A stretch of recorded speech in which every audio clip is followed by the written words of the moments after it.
There are calls, 18 minutes past 7, calls for ministers to answer serious questions after Nissan announced it's going to be building one of its models in Japan, not in Sunderland. You might remember, was it back in 2016, Steph's with us this morning, Nissan had said that they were going to build it in Sunderland, so a bit of a backtrack this, Steph, isn't it? Yeah, it is. It is a U-turn. So this is the X-Trail model of car which Nissan is planning to make originally in Japan, but also Sunderland as well. And now we've heard over the weekend that they've decided not to build the car in Sunderland now, which is, of course, means that the jobs they thought were going to be created are now not going to be created. So there's no job losses to the, around 7,000 people who work there at the moment. It just means they're not going to get this extra capacity they thought they were, which of course not just means job creation in the plant, but also the supply chain. And there's some thoughts that maybe people in the supply chain have already been preparing for this investment they thought was coming. But Nissan is saying their decision is based on commercial reasons.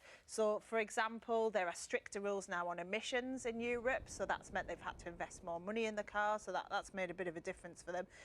But also as well, their sales forecast for cars in Europe has fallen a bit, so they just think it's not worth it to build them in Sunderland as well as Japan.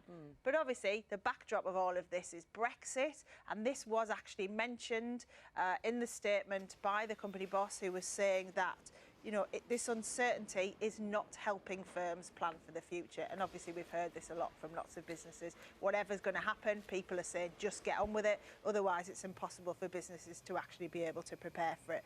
And obviously, like, the unions and the local MP and everyone's come out and talked about the fact that this is a big blow for the region and for the car industry, because it is a tough time at the moment. We've heard from Ford cutting jobs, Jaguar Land Rover as well, so it is tough in that sector at the moment, and this would have been a welcome boost of investment that they're now not getting.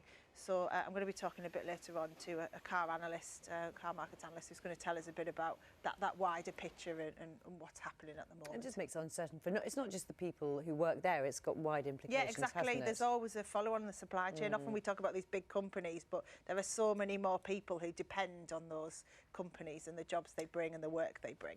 Thanks, Steph. See you a little bit later.